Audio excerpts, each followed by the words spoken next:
అరణ్య ప్రదేశాలు అని మనం నేర్చుకుంటున్నాం. దావీదు దాగి ఉన్న 7 అనుభవాల గురించి మనం నేర్చుకుందాం. ఏం చెప్పా? 5 6 కూడా ఉన్నాయి, ఇంకోటి కూడా ఉంది, ఇంకోటి కూడా యాడ్ అయింది, చూద్దాం. అయితే మొదటిగా మనం నేర్చుకున్నది ఎక్కడ దాగి ఉన్నాడు? నోబు అనగా అర్థం ఏంటి చెప్పా? నోబు అనగా అర్థము ఫలము, ఉన్నతమైన స్థలము అనగా దేవుని దగ్గర నుంచే మనము ఏం రావాలి? ఆహారం రావాలి. ఇంకోటి ఏం చెప్పా చెప్పండి, చూడకుండా చెప్పండి, పైకి చూడండి, అందరూ కింద చూడొద్దు. దేవుని దగ్గర నుంచి ఆహారం రావాలి, ఇంకోటి రావాలని చెప్పా. ఏంటది? కాదు, ఇంకోటి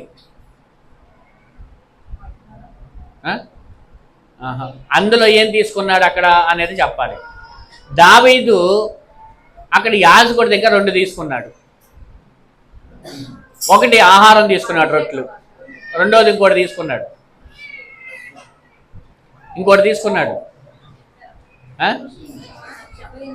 తప్పలేదా? ఆయుధం. ఏం తీసుకున్నాడు? ఖడ్గం. గొలియాత్ అని చెప్పిన ఖడ్గం, ఆయుధం తీసుకోవాలని చెప్పానా లేదా? దేవునికి స్తోత్రం చెప్పండి. 2, ఒకటి ఆహారము, 2 ఆయుధం. ఒక దేవుని బిడ్డకి ఏదైనా అది దేవుని దగ్గర నుంచే రావాలి, దేవుని దగ్గర నుంచే పొందుకోవాలి. అదే శ్రేష్టమైనది, స్థిరమైనది, బలమైన ఆశీర్వాదం. దేవునికి స్తోత్రం. దాని గురించి ఇంక చెప్పను. కానీ 2వ మాట మనం చూద్దాం. 22:1 మొదటి సమూయేలు గ్రంథము 22:1.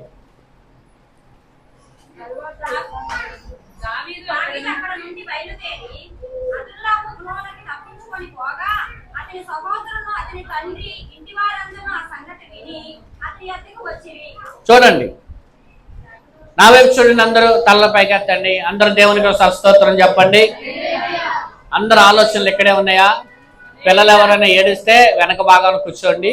ఏడిసినప్పుడు బయట అటు ఇటు తీసుకెళ్ళండి, పిల్లలకి ఏ ప్రాబ్లం రాదు. ఎప్పుడు కూడా పిల్లల తల్లులు ఎక్కడ ఉండాలి? వెనక సైడ్ ఉండాలి, లేదా ఈ సైడ్ ఉండాలి.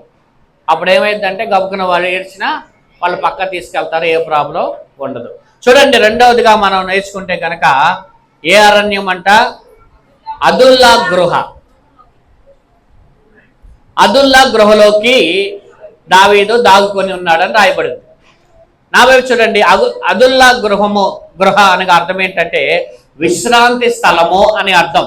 చెప్పండి, విశ్రాంతి స్థలము.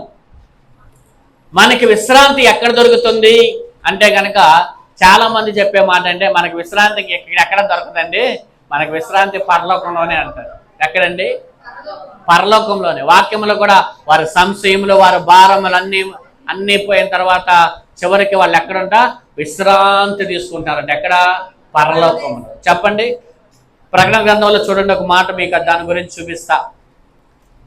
ప్రకటన గ్రంథము అందరూ కూడా తీయండి. చివరి పుస్తకమైన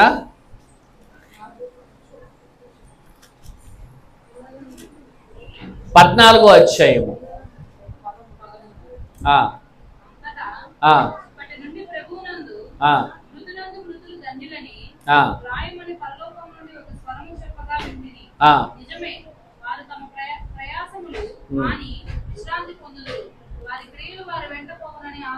చూడండి, వారు తమ ప్రయాసములు మాని పొందుదురు, వారి క్రియలు వారి వెంట పోవునని ఆత్మ చెప్పుచున్నాడు. చూడండి, చనిపోయిన వాళ్ళ దగ్గర చెప్పే మెసేజ్ అనమాట. ఏమొస్తాయంట చివరిగా వాళ్ళ వెంట? మీరు ఏమీ తీసుకెళ్ళలేరు ఈ భూమి మీద, మీ క్రియలు తప్ప. మీరు ఏదైతే భూమి మీద చేస్తారో వాటిని తప్ప ఏమీ కూడా మనతో పాటు మనము తీసుకెళ్ళాం. అందుకని భూలోకంలో ధనము కాదు, పరలోకంలో ధనమును మనం ఏం చేసుకోవాలి? సమకూర్చుకోవాలి. భూలోకంలో ధనం అంట చెమ్మట వేస్తుందంట, చెదల పడుతుందంట. అవునా? చూడండి, చాలా మంది ఉన్న వాళ్ళు ఏం చేస్తారంటే డబ్బులు దాచుకొని అవన్నీ కూడా చెదల పట్టేస్తున్నాయి డబ్బులు. కానీ ఎంత సంపాదించినా అతను ఏం తీసుకెళ్తాడు? ఏమి తీసుకెళ్ళాడు. కానీ ఇక్కడ వాక్యం ఏం చెప్తుంది బైబిల్ అంటే, ఏమొస్తాయి నీతో పాటు అంటే నీ క్రియలు మాత్రమే నీతో వస్తాయి. భూమి మీద నువ్వు ఏదైతే క్రియలు చేశావో, ఎలాగైతే నడుచుకున్నావో, ఏదైతే క్రియలు భూమి మీద నువ్వు చేశావో అవి మాత్రమే మన వెంట వస్తాయంట. హల్లెలూయా. అలాగే మనము ధనమును పరలోకంలో పోగు చేసుకోవాలంట. అక్కడ ఎవరు కూడా ధనాన్ని ఎవరు కూడా దొంగలించలేరు. భూమి మీద కూడా మన దగ్గర నుంచి దొంగలించలేనిది ఒకటి ఉంది, చెప్పండి.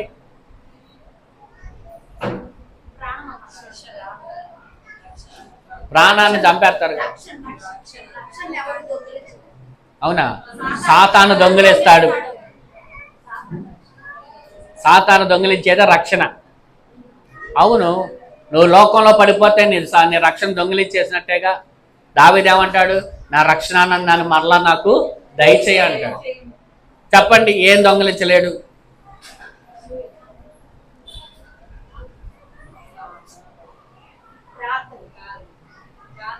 ప్రార్థన కూడా పోయింది. నీవు చదువుకున్న చదువుని ఎవరు దొంగిలించలేరు.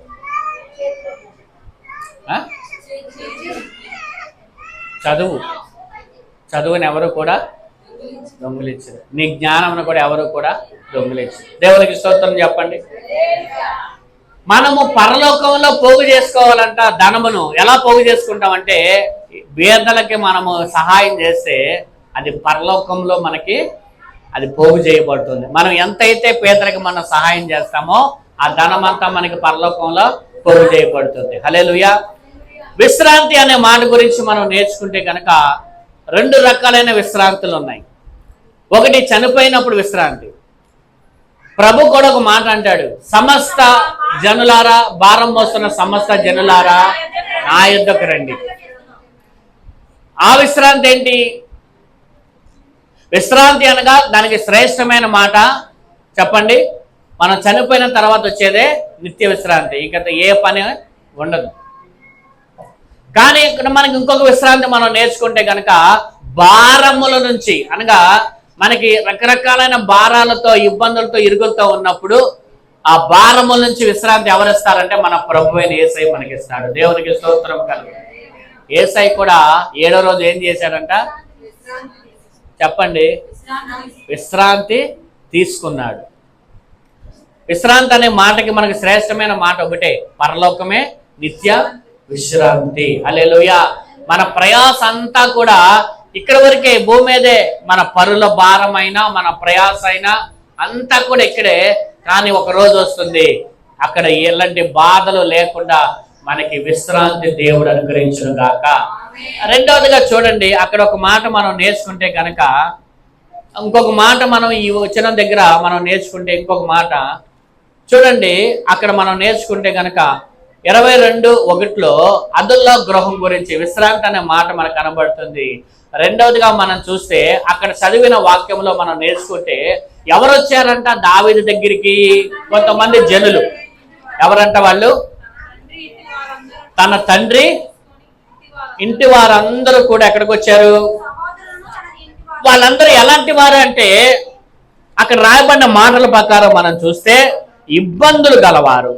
చెప్పండి, మొదటిగా ఇబ్బందులు గలవారు, అప్పులు చేసిన వారందరూ, అసమాధానముగా నుండి వారందరూ. దేవుని స్తోత్రం చెప్పండి. దావీదు దగ్గరికి, ఆ గృహ దగ్గరికి వచ్చిన వారు, అదుల్లా గృహ దగ్గరికి వచ్చిన వారు దావీదుతో ఉంటానని వస్తున్నారు. వచ్చిన వాళ్ళు ఎవరు అంటే చెప్పండి, మొదటిగా వాళ్ళు ఇబ్బందులు గలవారు, 2 అప్పులు గలవారు, 3 సమాధానము లేనివారు. నేను ఒక మాట చెప్తా వినండి. ఇక్కడ దావీదు ఎలా ఉన్నాడు? దావీదుకి ఏమైనా సమాధానం ఉందా? దావీదు ఏమైనా మంచిగా ఉన్నాడా? దావీదే పరిగెత్తి పారిపోతున్నాడు. సౌలు రాజుకి దొరకకుండా దావీదే పరుగులు ఆడుతా ఉన్నాడు. ఏదో సామెత ఉందా చూడండి, ఏదో సామెతలు అంటారు, ఇల్లు కాలు ఒకటి ఏడుతుంటానంట, చుట్ట అంటుకోవడానికి నిప్పు అడిగాడంట ఇంకోటి వచ్చి. ఏమండి, చాలా ఉన్నాయి అందరూ చెప్పాలంటే, అన్నీ చెప్పే కాదు. కానీ దావీదు పరిస్థితే బాగాలేదు. అక్కడ దావీదు పరిస్థితే తినగలేదు. దావీదు ఒక స్థిరమైన స్థానంలో లేడు. అలాంటి స్థానంలో ఉన్న వాడి దగ్గరికి ఎలాంటి వారు వస్తున్నారంటే వాళ్ళు కూడా వచ్చే వాళ్ళు సమాధానం లేని వారంట, ఇబ్బందుల్లో ఉన్నవారంట, ఇంకొకటి మాట అప్పులు కలిగిన వారంట. చూడండి, ఇప్పుడు నేనే బాగా ఇబ్బందుల్లో ఉన్నా, నేనే బాగా ఇరుకుల్లో ఉన్నా, నా దగ్గరికి వచ్చి ఇంకొకరు వచ్చి ఇబ్బందుల గురించి చెప్తే నేనేమంటా చెప్పండి? ఏమంటా? నాకే దిక్కు లేదు, నేనే ఇబ్బందిలో ఉన్నాను, నువ్వు వచ్చితే నేనేం చేయనయ్యా అంటాం. వాస్తవంగా అదేగా జరగాలి. చెప్పండి. ఇప్పుడు దావీదు మంచి పొజిషన్లో ఉన్నాడు అనుకోండి, మంచి రండి రండి, బాధల్లో ఉన్నారు మీరందరూ రండి, మిమ్మల్ని అందరూ నేను ఆదరిస్తాను అనొచ్చు. కానీ ఇక్కడ దావీదుకే దిక్కు లేదు, దావీదు పరిస్థితే బాలేదు, దావీదే ఇబ్బందుల్లో ఉన్నాడు, దావీదే ప్రాణమాపాయంలో ఉన్నాడు ఇక్కడ. అలాంటి సమయంలో అతని దగ్గరికి ఎవరైతే వచ్చారో వాళ్ళందరినీ కూడా దావీదు ఏం చేశాడంటే ఆదుకున్నాడంట. గట్టిగా ఒకసారి దేవుడికి స్తోత్రం చెప్పండి. హల్లెలూయా. ఈ వాక్యము మనకు నేర్పించే సత్యం ఏంటంటే, నీ పరిస్థితి ఎలా ఉన్నా పర్వాలేదు, నీ దగ్గరికి వచ్చిన వారిని నువ్వు ఆదరించే వ్యక్తిగా ఉండాలి, నువ్వు బలపరిచే వ్యక్తిగా ఉండాలి, నువ్వు ప్రోత్సహించే వ్యక్తిగా ఉండాలి. హల్లెలూయా. దావీదు స్థితి బాలేదు, దావీదు చాలా సమస్యలో ఉన్నాడు అక్కడ, దావీదు చాలా ఇబ్బందికరమైన కొలుములో ఉన్నాడు అక్కడ. అయినా సరే తన దగ్గరికి వచ్చిన వాళ్ళు ఎలాంటి సమస్యలు కలిగిన వారైనా దావీదు అనొచ్చు, అయ్యా నాకే పరిస్థితి బాగాలేదయ్యా, నేను ఈ పూట ఎక్కడుంటే రేపు పొద్దున ఎక్కడుంటానో నాకే తెలీదు, నేను పడుకోవడానికి సరైన ప్లేస్ లేదు, నేను తినడానికి సరైన ఆహారం లేదు, మీరందరూ నా దగ్గరికి వస్తే నేనేం చేయను అని దావీదు వారిని పంపించేయాలి కదా. మనమైతే అలాగే పంపించేస్తాం, అవునా కాదా చెప్పండి? అవునండి, పంపించేస్తాం లేదా? నీవే ఒక 10 లక్షలు అప్పు కలిగి ఉంటే ఇంకొకటి వచ్చి నాకు 5 లక్షలు అప్పు ఉందయ్యా నన్ను కొంచెం ఆదుకో అంటే ఏం చెప్తావు? ఏం చెప్తారండి? ఏం చెప్తావు? నాకే సత్రాను, ఈ సమస్యలు పోవడానికి నాకే ఇబ్బందులు ఉండి నేనేం చేయాలో తెలియట్లేదు, నువ్వు వస్తే నేనేం చేయనయ్యా అంటాం. కానీ అక్కడ దావీదు దగ్గరికి ఎవరు వచ్చారంట చెప్పండి? ఇబ్బందులు కలిగిన వారు, అప్పులు కలిగిన వారు, సమాధానము లేని వారు. ఇక్కడ దావీదుకే సరైన సమాధానం లేదు. ఒక దేవుని బిడ్డ ఎప్పుడు కూడా ఏం చేయాలో తెలుసా? ఆదరించే వ్యక్తిగా ఉండాలి. హల్లెలూయా. నీకు ఎన్ని సమస్యలైనా ఉన్నాయి, నీకెన్ని ఇబ్బందులైనా ఉన్నాయి, కానీ నీ దగ్గరికి ఎవరైతే వచ్చారో, ఎవరైతే నీ పక్కన ఇబ్బంది పడుతున్నారో వారిని నువ్వు సమాధానపరిచే వ్యక్తిగా ఉండాలి, వారిని నువ్వు ఆదరించే వ్యక్తిగా ఉండాలి, ఆ వ్యక్తి నువ్వు బలపరిచే వ్యక్తిగా ఉండాలి. హల్లెలూయా. తర్వాత కాలంలో వాళ్ళు ఎలా మారారంటే, మొదటి దినవృత్తాంతాల గ్రంథం 12వ అధ్యాయంలో మనం చూస్తే దేవుడు ఎలాగా దావీదు దగ్గరికి వచ్చిన వారిని ఎలా మార్చబడ్డారంటే 21వ వచనాన్ని చూడండి. వారందరూ పరాక్రమము శాలులను సైన్యాధిపతులై ఉండిరి, చేసిరి, దేవుని సైన్యము వలె మహాసైన్యమగునట్లు ప్రతి దినమున అతనికి సహాయము చేయవారు అతని యొద్దకు వచ్చినారు. గట్టిగా చెప్పండి. ఎలా మారిపోయారండి వాళ్ళంతా? మహాసైన్యము, దేవుని యొక్క, చెప్పండి ఎలా మారారంట? మహాసైన్యముగా, దేవుని యొక్క మహాసైన్యముగా వాళ్ళు మార్చబడ్డారు. చూడండి. కానీ అంతకు ముందు వాళ్ళు ఎలా ఉన్నారు? ఆయన దగ్గరికి వచ్చిన వాళ్ళు ఇబ్బందుల్లో ఉన్నవాళ్ళు, ఏమండి అప్పులు ఉన్నవాళ్ళు. కానీ తర్వాత కాలంలో దావీదు దగ్గరికి ఎలాంటి వారు వచ్చారంట?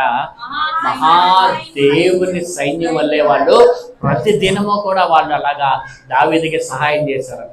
గుర్తుపెట్టుకోండి, మీరు గనక ఒకరిని ఆదరిస్తే ఆ సమయంలో తర్వాత వాళ్ళే మీకు సహాయం చేసేవారుగా దేవుడు వారిని నిలబెడతాడు. హల్లెలూయా. నీ పరిస్థితి బాగాలేదు, ఓకే, నువ్వే సమస్యలో ఉన్నావు, ఓకే, నువ్వే చాలా ఇబ్బందులు ఉన్నావు, ఓకే, కానీ వాక్యం ఏమంటుందంటే, నీవు నీ దగ్గరికి ఎవరైతే ఇబ్బందులు కలిగిన వారు వస్తే నేనే ఇబ్బందులో ఉన్నానో నేనేం చేయగలను అని చెప్పి వారిని పంపించకుండా నువ్వు వారిని ఆదరించి, నువ్వు వారిని బలపరిచి, నువ్వు వారిని చేరదీస్తే రేపటి దినాన్న దేవుడు వారి ద్వారానే నీకు సహాయం చేసే స్థితిలో దేవుడు నడిపించుగాక. హల్లెలూయా. చూడండి దేవుడు ఎంత గొప్ప కార్యము వారి పక్షంగా చేశాడు. ఈ విధానమును మనము అలవర్చుకుందుము గాక. ఇలాంటి స్థితి, ఇలాంటి మనసు దేవుడు మనకి ఇచ్చును గాక. చూడండి, నీకు ఒక సేవకుడు ఎన్ని రకాలుగా నలుగుతాడో మీకు తెలియదు. సంఘ పరంగా, కుటుంబ పరంగా, ఆర్థిక పరంగా అన్ని రకాలుగా సేవకుడు నలుగురు లోపల ఉన్నప్పటికీ కూడా ఎదుట బాధలో ఉన్న వ్యక్తిని ఏం చేస్తాడంటే ధైర్యపరుస్తాడు, ఓదార్స్తాడు, ఆదరిస్తాడు. కారణం ఒకటే, దేవుని వాక్యము అలాగా మనకి బోధిస్తుంది. హల్లెలూయా. ఎప్పుడైతే మిమ్మల్ని అలా పరిచేనో తర్వాత మీరు బలపరచబడి తర్వాత మీ ద్వారా దేవుడు నాకు సహాయం చేసే స్థితిలో దేవుడు మిమ్మల్ని నడిపిస్తాడు. హల్లెలూయా. అందుకే మనం ఎప్పుడు కూడా నువ్వు ఎలా ఉన్నా, నువ్వు మంచి స్థితిలో ఉంటేనే ఒకరిని ఆదరించాలి, నేను బాగా మంచి స్థితిలో పొజిషన్లో ఉంటేనే ఒకరిని నేను ఆదుకోవాలి అని చెప్పద్దు. ఒకవేళ నీకు సహాయం చేయడానికి నీ దగ్గర ధన సహాయం లేకపోయినా నువ్వేం చేయాలో తెలుసా? వాళ్ళని వాక్యము ద్వారా అయినా వాళ్ళని బలపరచాలి. చెప్పండి, ఏం చేయాలి? వాక్యము ద్వారా అయినా వాళ్ళని బలపరచాలి, వాళ్ళని ఆదరించాలి, వాళ్ళని ఓదార్చాలి. అలాగే నువ్వు చేయగలిగిన రోజున దేవుడు నీ పక్షంగా సహాయం చేసేవాడిని లేపును గాక. నీ పక్షముగా అండగా ఉండేవాడిని దేవుడు లేపును గాక. గట్టిగా దేవుని స్తోత్రం చెప్పండి. అలాగా దేవుడు మీ జీవితాల్లో చేయను గాక. ఆ తర్వాత మూడోదిగా మనం చూస్తే గనక,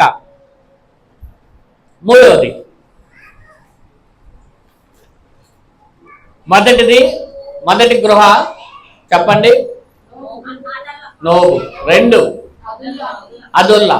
మూడవదిగా మనం చూస్తే 24:1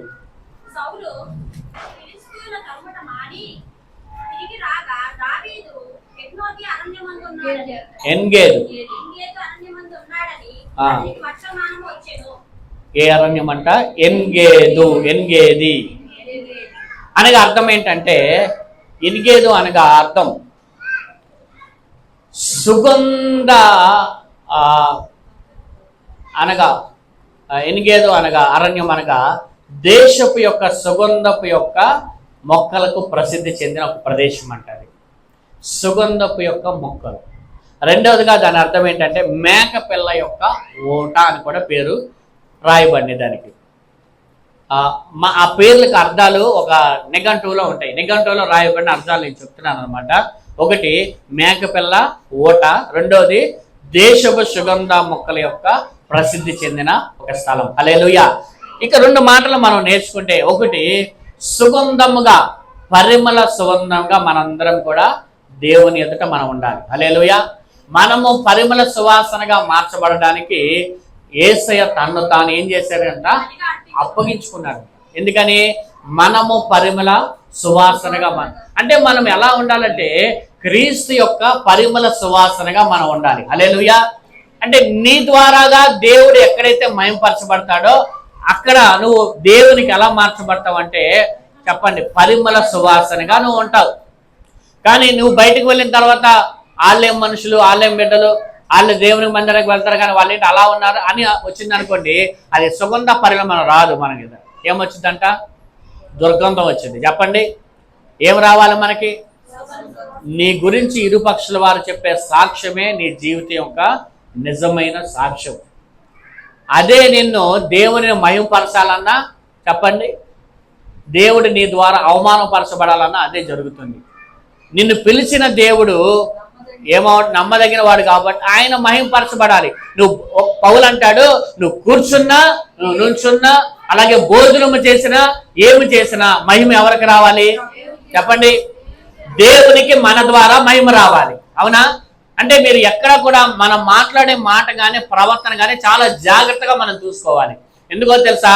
నువ్వు మాట్లాడే మాటలను బట్టి, నీ ప్రవర్తన బట్టి ఎదుటివారి విషయంలో, ఎదుటివారి దగ్గర దేవుడు నామం ఏమవ్వకూడదు, అవమానపరచకూడదు. నీ ద్వారానే దేవుడి నామం గణపరచబడుతుంది, నీ ద్వారానే దేవుడి నామం అవమానపడుతుంది.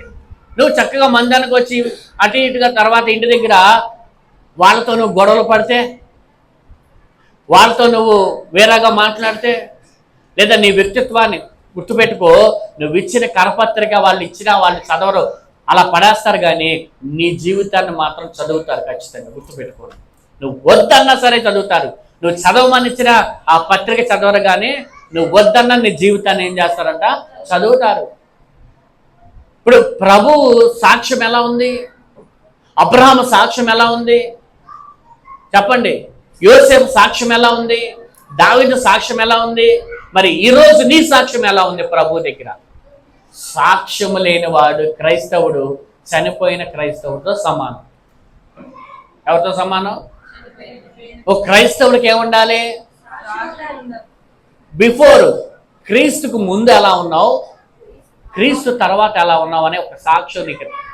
ప్రజలు నీ గురించి ఏం చెప్పాలంటే, ప్రభువును నమ్మిన తర్వాత నమ్మక ముందు ఇతను చాలా భయంకరమైన వ్యక్తి అండి, భయంకరమైన బూతులు మాట్లాడే ఒక స్త్రీ, గొడవలు చేసే ఒక స్త్రీ, లేకపోతే గొడవలు చేసే ఒక అబ్బాయి, మందు తాగే ఒక అబ్బాయి, ర్యాష్గా ఉండేవాడు, అందరినీ హింసించాడు. కానీ ప్రభువును నమ్ముకున్న తర్వాత చాలా శాంత స్వభావంగా మారిపోయాడు, మంచిగా బ్రతుకుతున్నాడు, చక్కగా మాట్లాడుతున్నాడు, ఎవరికి హాని చేయడని సాక్ష్యము ఇరుగు పరుగు వాళ్ళు నీ గురించి మాట్లాడితే అది దేవునికి మహిమ. అదే నువ్వు దేవునికి ఎలా మారుతావు అంటే పరిమళ వాసనగా మార్చబడతావు. బొక్కవారి తైలములో ఒక చచ్చిన ఈగ పడితే అంట, ఆ తైలం అంతా ఏమైపోతుందంట, అది మంచి తైలము, సుగంధ తైలము. కానీ ఒక్క ఈగ పడితే, చాలా మంది అనుకుంటారు అన్ని ఉన్నాయిగా, 9 మంచి లక్షణాలు ఉన్నాయి, ఇది ఒక్కటేగా నాలో చిన్నది ఉంది, అది కూడా ఉండకూడదు అంటున్నాడు దేవుడు. అప్పుడు అంటాడు దేవుడు ప్రకటన గ్రంథంలో అన్నట్లుగా, ప్రకటన గ్రంథంలో సంఘాలతో అన్నాడు, నీ మీద ఒక తప్పు నేను మోపవలసి ఉన్నది. ఒకటేగా వదిలేయచ్చుగా ప్రభువా, ఒకటేచ్చుగా, చాలా ఉంటాయి అక్కడ. ముందన్నీ చెప్తాడు, నువ్వు మంచిగా ఉన్నావు, నువ్వు యథార్థంగా ఉన్నావు, నా నామాన్ని గట్టిగా పట్టుకున్నావు, నువ్వు సహించావు, అన్ని చెప్తాడు. అన్ని చెప్పంటాడు, నీకుండిన మొదటి ప్రేమ ఇప్పుడు లేదు. ఇన్ని మంచి ఉన్నాయిగా ప్రభా, ఒక్కటేగా, ఒకటేగా. ఎదుటి వారిని మనం చూసే విధానం కూడా అలాగే ఉంటుంది కదండి. ఇప్పుడు ఇందులో అన్ని మంచి లక్షణాలు ఉన్నాయి, ఒకటి చెడు ఉందంటే మనం దాన్నే చూస్తాం, కానీ దేవుని మాత్రం చూడొద్దు అంటాం. అవునా కాదా చెప్పండి? దేవుని మాత్రం ఏమంటాం? ప్రభా ఇది ఒక్కటేగా, చిన్నదేగా, క్షమించే ప్రభా. క్షమిస్తాడు, కానీ అది మళ్ళా నీలో కనబడకూడదు అంటున్నాడు. హల్లెలూయా. ఎందుకంటే తైలం అంతా మంచిదే. చూడండి, ఒక్క చిన్న ఈగ, ఒక్క ఈగ, చచ్చిపోయిన ఈగ, ఏమండి, అన్నీ మంచిగానే ఉన్నాయి, ఒక చిన్నది, ఒక ఈగ లాంటిది, ఒక చచ్చినది, అది మనలో ఉన్నందువలనే నీ అభివృద్ధికి, నీ ఆశీర్వాదానికి అదే ఆటంకంగా ఉంది. కారణం ఏంటో తెలుసా? యోహాను సువార్త 15వ అధ్యాయంలో ఒక మాట ఉంటుంది, పనికిరాని తీగలు ఏమవుతాయంట, బయట పారవేయాలి. అది బహుగా ఫలించాలంటే ఏం చేయాలంట? చూడండి ఆ వాక్యం 15.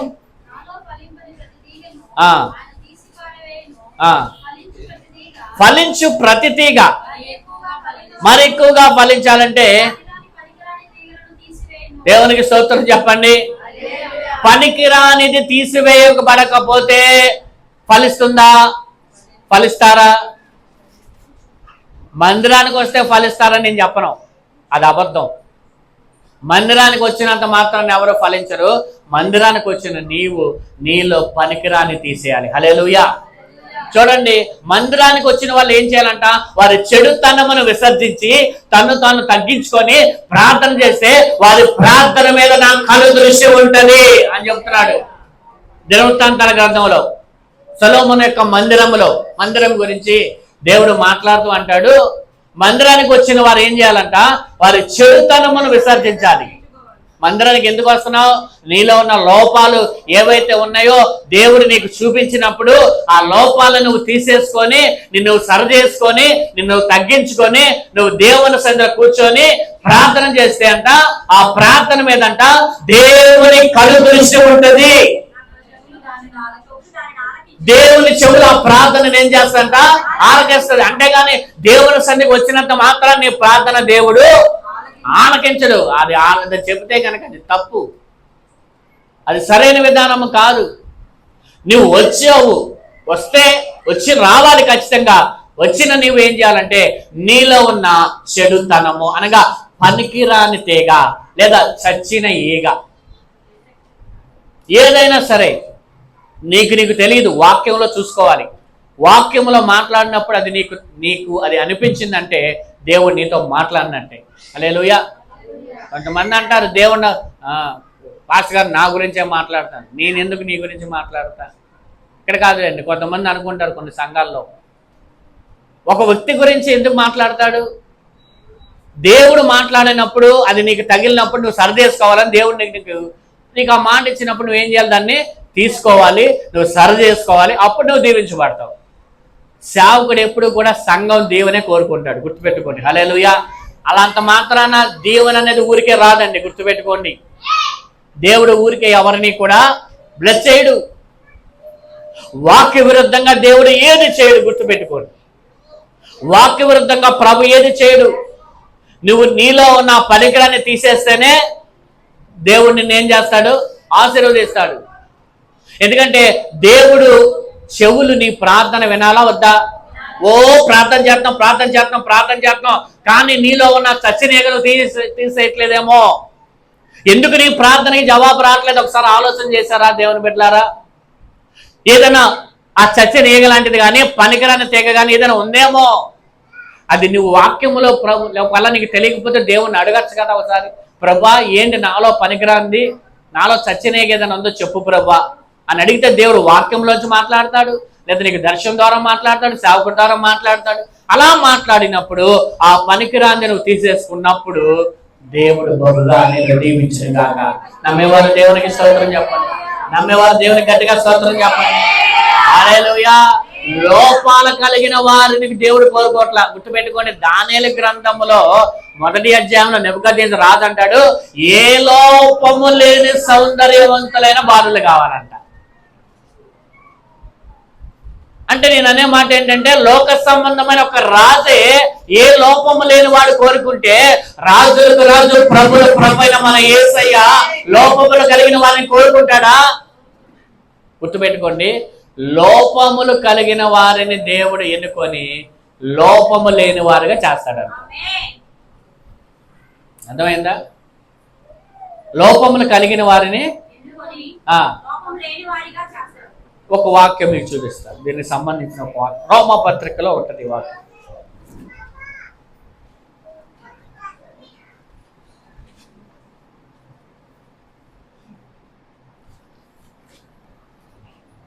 ఒక మాట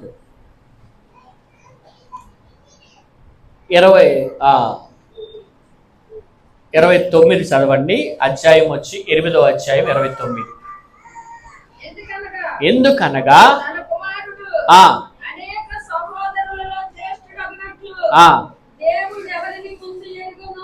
చూడండి, చాలా శ్రద్ధగా చూడండి వాక్యాన్ని అందరూ కూడా. ఒకవేళ వాక్యం చదవలేని వాళ్ళు వినండి. దేవుడు ఎవరిని ముందుగా ఎరిగినో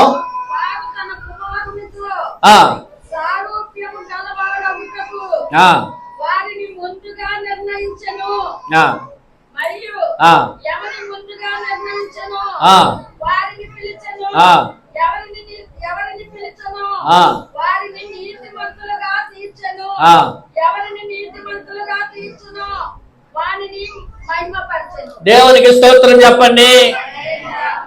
అంటే నీలో దేవుడు ఎలా చేయాలంటే నిన్ను ఒక నీతిమంతుడిగా చేసి నిన్ను మహిమపరచాలని దేవుని యొక్క సంకల్పం. ఇదంతా దేవుని యొక్క ప్లానింగ్. మీ విషయం అందరి విషయాలు చూడండి. అందరూ కూడా ముందుగా దేవుడు ఇక్కడ చెప్తూ ఉన్నాడు. చూడండి, ఎవరితో సమానంగా ఉండాలంట? తన కుమారుడితో. చెప్పండి, జ్యేష్ఠుడగినట్లు దేవుడి ముందుగా ఎవరిని ఎరుగునో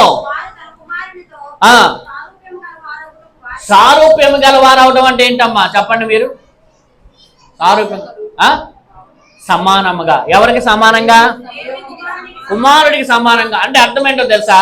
యేసు క్రీస్తు ప్రభు వారికి సమానమైన వారుగా మనం ఉండాలి, మార్చబడాలి.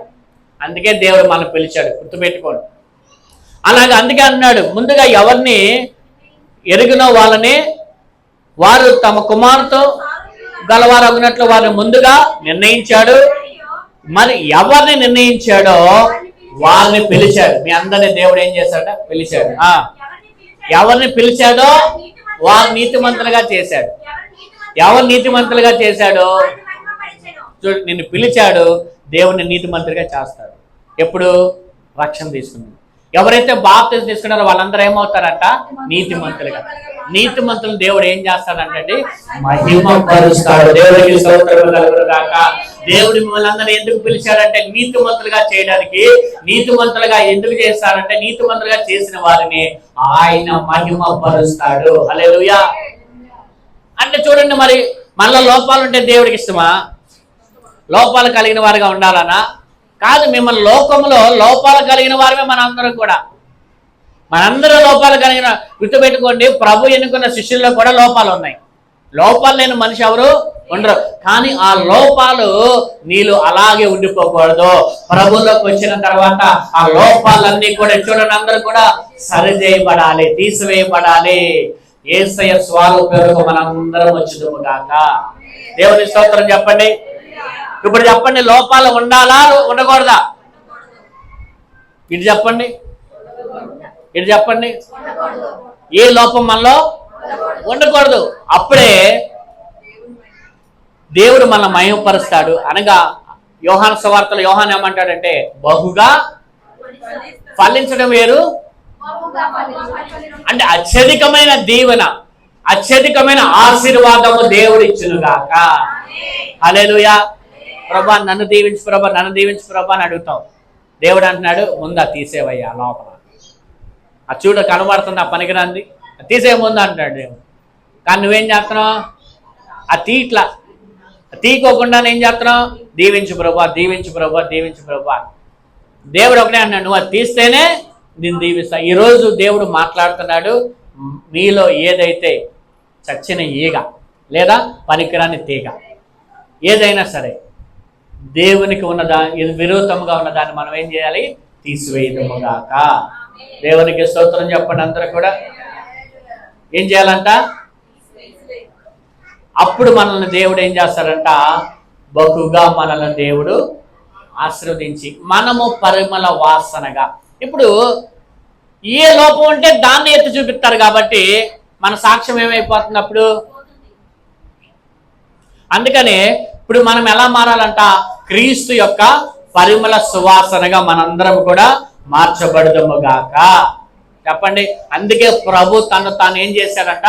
అప్పగించుకున్నాడు. యేసయ్య మరణానికి ఎందుకు అప్పగించుకున్నాడు? నిన్ను పరిమళ సువాసనగా మార్చడానికి, నిన్ను నీతిమంతుడిగా మార్చడానికి, నిన్ను మహిమగల వ్యక్తిగా దేవుడు మార్చడానికి, ఒక పరిశుద్ధమైన వ్యక్తిగా మార్చడానికి, ఆయన స్వారూప్యంలోకి నువ్వు మార్చబడాలంటే క్రీస్తు మరణించాలి. అందుకే ప్రభు తను తాను ఏం చేసుకున్నాడంటే మరణానికి తను తాను అప్పగించుకొని నిన్ను పరిశుద్ధునిగా నిలబెట్టాడు యేసయ్య. హల్లెలూయా. ఆయన చేసిన త్యాగాన్ని నువ్వు గుర్తుపెట్టుకొని అయినా క్రీస్తు పరిమళ సువాసనగా నువ్వు ఉండాలి. రెండోది ఓట. రెండోది ఏంటంట? ఓట. చూడండి వాక్యంలో ఓట అంటే ఆదికాండము 40 వచ్చాయి, 49 వచ్చాయి, 22 వచ్చాయి. ఆదికాండము 49, 20. యోసేపు ఫలించని కొమ్మ, ఓట యొద్ద ఫలించని కొమ్మ, దాని రెమ్మలు గోడ మీదకి ఎక్కి వ్యాపించింది. చూడండి, యోసేపు ఎక్కడ ఫలించే కొమ్మ అంట? అందరు చెప్పండి. ఓట యొద్ద. వేటి యొద్ద? ఓట దగ్గరే ఫలిస్తాం. ఓట, జీవపు యొక్క ఓట. దేవుడు ఓట గురించి ఒక మాట చెప్తూ ఉన్నాడు. ఏమిటా ఓట అంటే 2 రకాలైన ఓటలు మనం నేర్చుకోవచ్చు. 2 రకాలైన మనం ఒక నేర్చుకుంటే కనుక, ఒకటి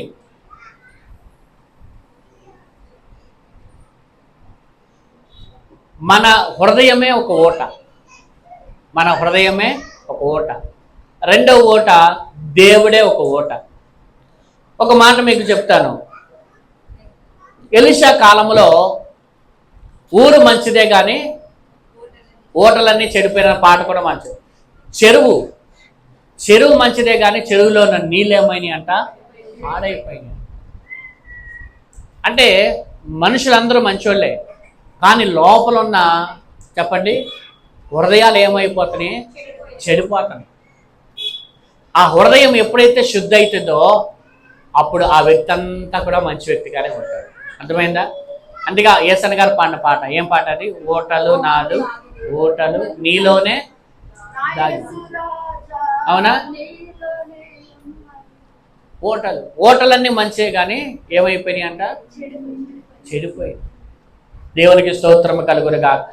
ఓట యొద్ద ఫలించేవారుగా ఉన్నారు. యోసేపు ఎక్కడ ఫలిస్తున్నాడంట? ఓట యొద్ద. అంటే వెళ్ళి ఒక చెరువు చూసుకొని అక్కడ కూర్చున్నాడేంటి? ఓటానికి అర్థం ఏంటి? దేవునికి సాదృశ్యంగా ఉన్న ఒక దేవుని బట్టి ఎక్కడ దీవించబడతాడంటే దేవుని సన్నిధిలో ఉన్న వ్యక్తే దీవించబడతాడు. అర్థమైందా? అంటే మామూలు దీవించబడట్లేదా? చూడాలి అందరూ కూడా. మామూలుగా ఉన్న వాళ్ళు మంచి స్థితిలోకి రాలేదేంటి పాస్టర్ గారు? వాళ్ళు ఉన్నతమైన స్థానంలో లేరా? ఉన్నారు. కానీ ఓట అంటే దేవుని దగ్గర ఉన్న ఆశీర్వాదం వేరు, లోక సంబంధమైన ఆశీర్వాదం వేరు. ఏంటి తేడా?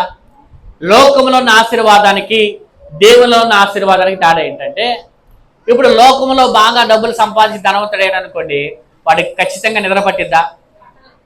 మనశ్శాంతిగా పడుకోగలరా? ఆస్తులు అయితే సంపాదించుకుంటారు కానీ మనశ్శాంతిని సంపాదించుకోలేరు. వారు సమాధానం వారి హృదయంలో ఉండదు. రెండవది, ఈ లోకమునంతా సంపాదించుకొని తన ప్రాణమును పోగొట్టుకున్న వాడికి ఏమి అంటే ఏమిటంటే దాని అర్థము, ఎంత సంపాదించుకున్న ఆత్మ ఎక్కడికి వెళ్ళిపోతుంది? నరకానికి వెళ్ళిపోతుంది.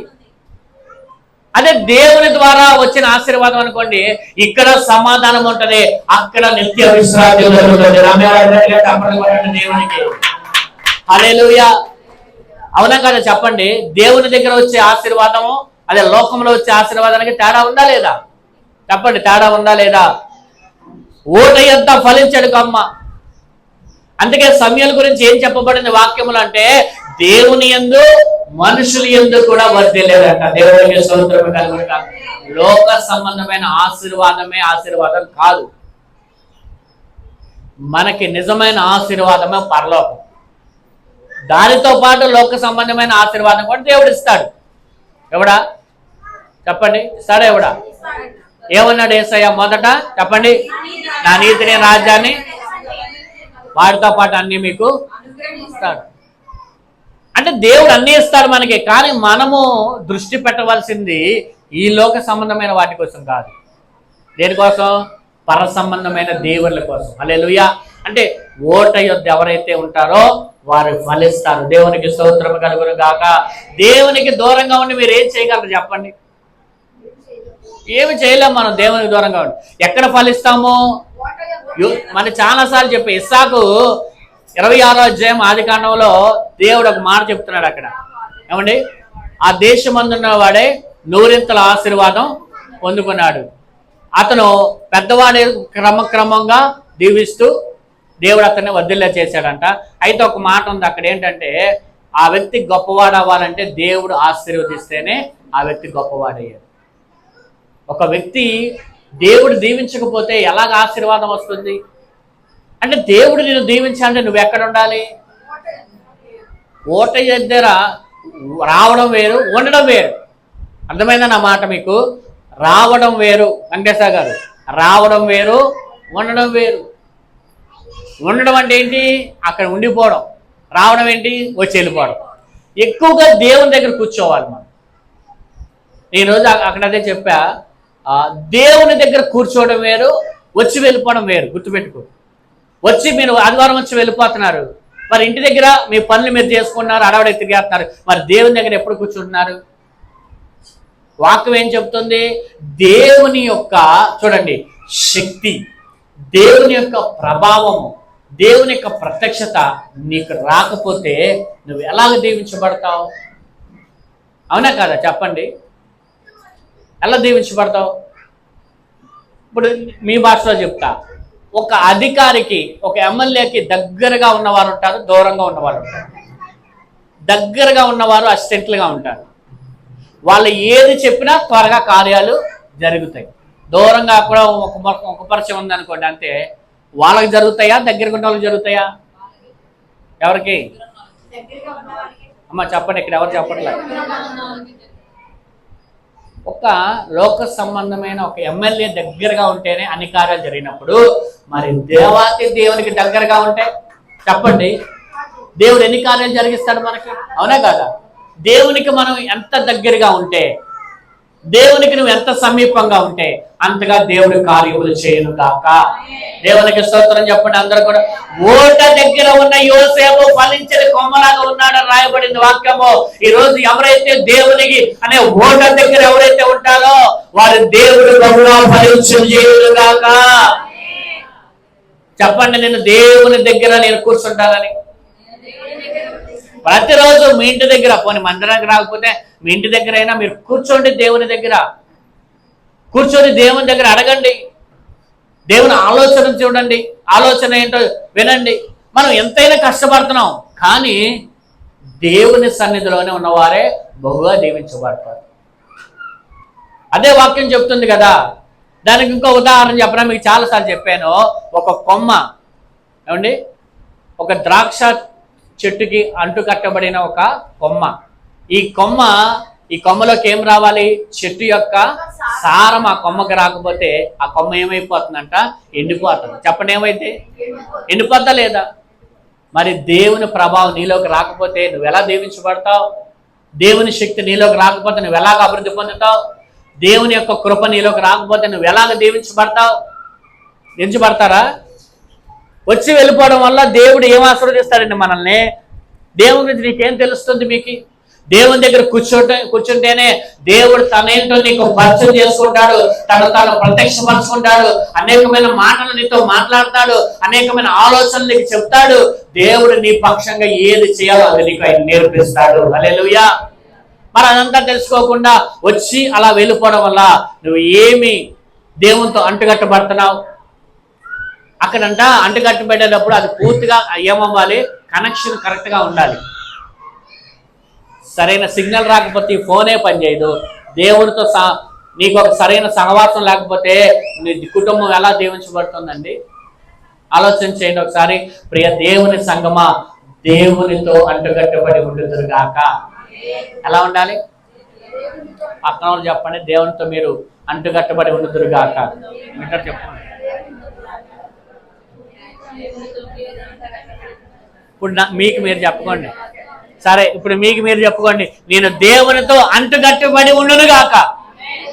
ఆమెను కాదు, నీకు నువ్వు చెప్పుకోవాలి. ఇప్పుడు చెప్పుకో.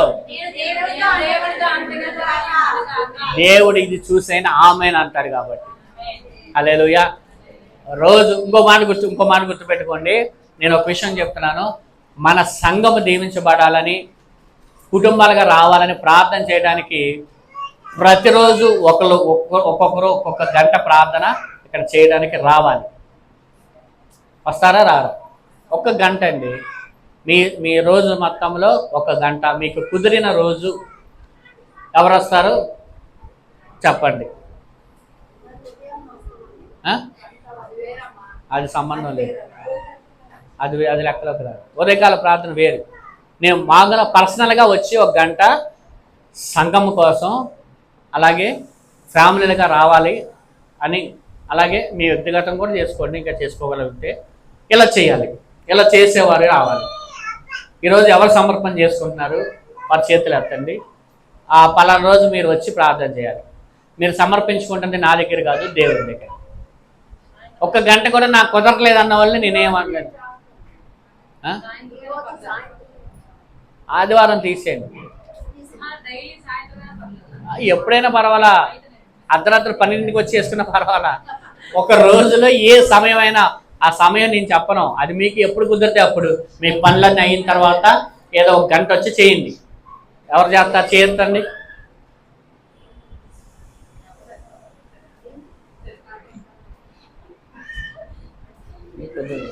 ఎత్తట్లా, ఇంకా అరా సాగాలొద్దు, పూర్తిగా ఎత్తండి. అర ఎత్తారనుకోండి డౌట్తో ఎత్తినట్టు, వద్దామా వెళ్దామా, అలా కాదు, పూర్తి అంచుల మట్టుకు నింపబడిందే ద్రాక్షరసంగా మారేది. ఎత్తాలి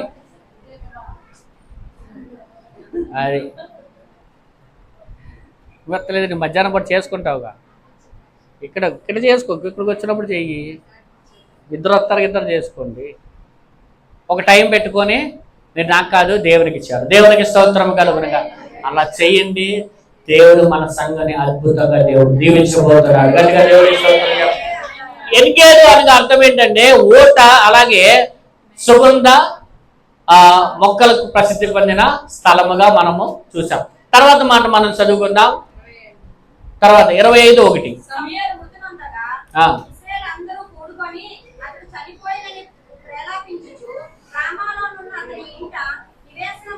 ఏంటది? ఎక్కడికి వెళ్ళాడంట?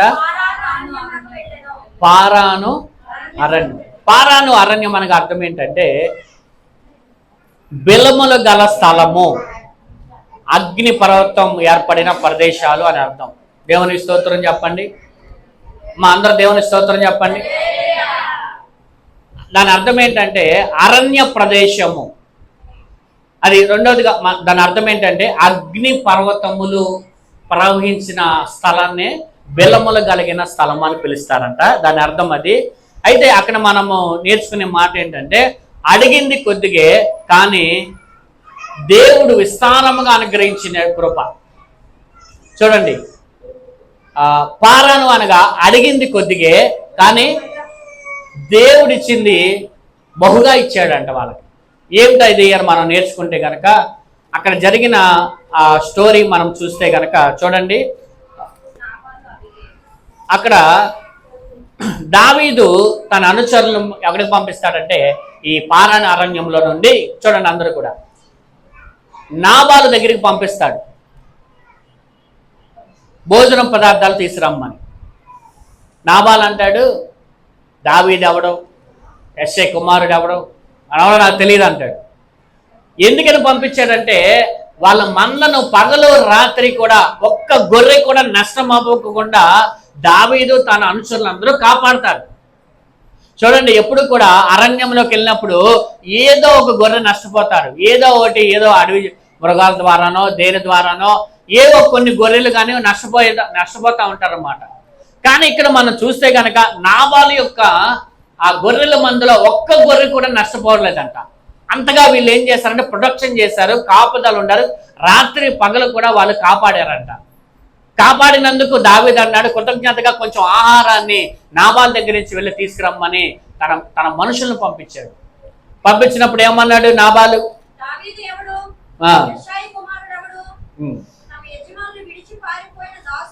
10వ వచనంలో అంటున్నాడు అక్కడ, నాబాలు దావీదు ఎవడు, యెషై కుమారుడు ఎవడు, తన అని పారిపోయిన దాసులు ఇప్పుడు అనేకులు ఉన్నారని చెబుతున్నాడు. ఎగతాళిగా మాట్లాడుతున్నాడు.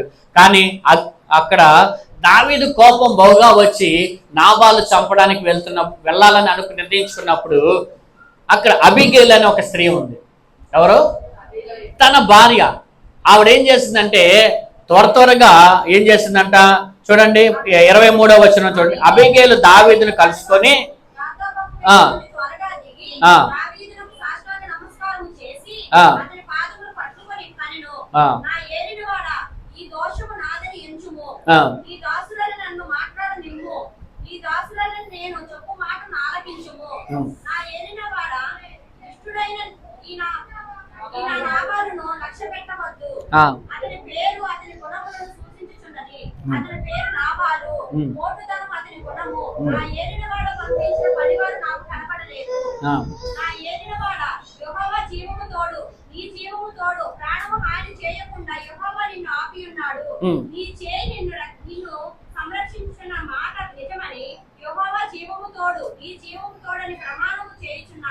చూడండి, అలా చెప్పేసి చాలా అడిగింది కొద్దిగా అయితే ఈ అబీగల్ ఏం చేసిందంటే దావీదుకి చాలా శ్రేష్టమైన ఆహార పదార్థాలు, ఎక్కువ ఆహార పదార్థాలు ఇచ్చిందంట. దేవుడికి స్తోత్రం చెప్పండి. అది స్టోరీ అంతా ఒక వాక్యం, అది మీకు చాలాసార్లు చెప్పాను నేను, మళ్ళీ అప్పుడు చెప్పడం అంటే సమయం లేదు కాబట్టి చివరిగా నా మాటల ముగింపులో అడిగింది కొద్దిగా కానీ శ్రేష్టమైనది అధికమైన కృపను దేవుడు దావీదుకి ఇచ్చాడు. హల్లెలూయా. దాని అర్థం ఏంటి? అక్కడ పారాను అరణ్యం.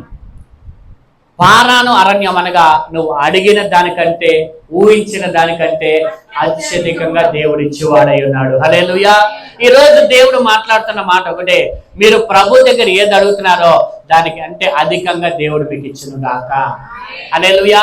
పారాను అరణ్యం అనగా అడిగింది కొద్దిగా దావీదు తన జనుల కోసం ఆహారాన్ని, కానీ అబీగల్ ఎలా ఇచ్చిందంటే దానికి సమృద్ధి కంటే ఇంకా ఎక్కువ ఇచ్చిందంట. నా దేవుడు కూడా అలాగే మీ అందరికి దయచేయను గాక. గట్టిగా దేవుని స్తోత్రం చెప్పండి. ఈ రోజు మీరు ప్రభుని ఏది అడుగుతున్నారో దానికంటే అధికముగా దేవుడు మీకు ఇచ్చిన గాక, దానికంటే సమృద్ధి దేవుడు మీకు ఇచ్చిన గాక, దానికంటే ఎక్కువగా దేవుడు మీకు ఇచ్చిన గాక, అడిగిన దానికంటే ఊహించిన దానికంటే అత్యధికంగా దేవుడు మీకు ఇచ్చిన గాక. హల్లెలూయా. అలాగా మనకి ఎన్ని మాటలు మనం నేర్చుకున్నామంటే, ఒకటి చెప్పండి, రెండోది మనం ఏం నేర్చుకున్నాం? అదుల్లా, తర్వాతగా ఎన్గేము, తర్వాత పారాను. అంటే మొత్తం 4 నేర్చుకున్నాం. ఇంకా 2 ఉన్నాయి, ఆ వచ్చే వారం పూర్తిగా మనం ధ్యానం చేసి ముగించుకుందాం. 4. ఒకటి చెప్పండి ఇప్పుడు, అదుల్లా అనగా అర్థం ఏంటి చెప్పండి?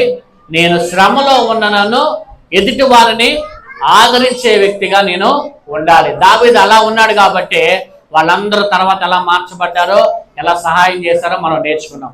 తర్వాత చెప్పండి, ఎన్గేదు అనగా ఊట. మనం ఎక్కడ ఉండాలి? ఊట దగ్గర ఉంటే ఫలించే వారముగా, అలాగే పరిమళ సువాసనగా మనం మార్చబడతాం. తర్వాత ఇప్పుడు మనం నేర్చుకున్న మాట పారాను అరణ్యం అనగా అర్థం ఏంటంటే అడిగింది కొద్దిగైనను దేవుడు అనేకమైనవి దేవుడు మనకి ఇచ్చును గాక. ఈ వాక్యము దేవుడు దీవించును గాక. చివరిగా మన ఈ సమయంలో కొన్ని ప్రార్థన కూడికల యొక్క ప్రకటనలు మనము విందాం.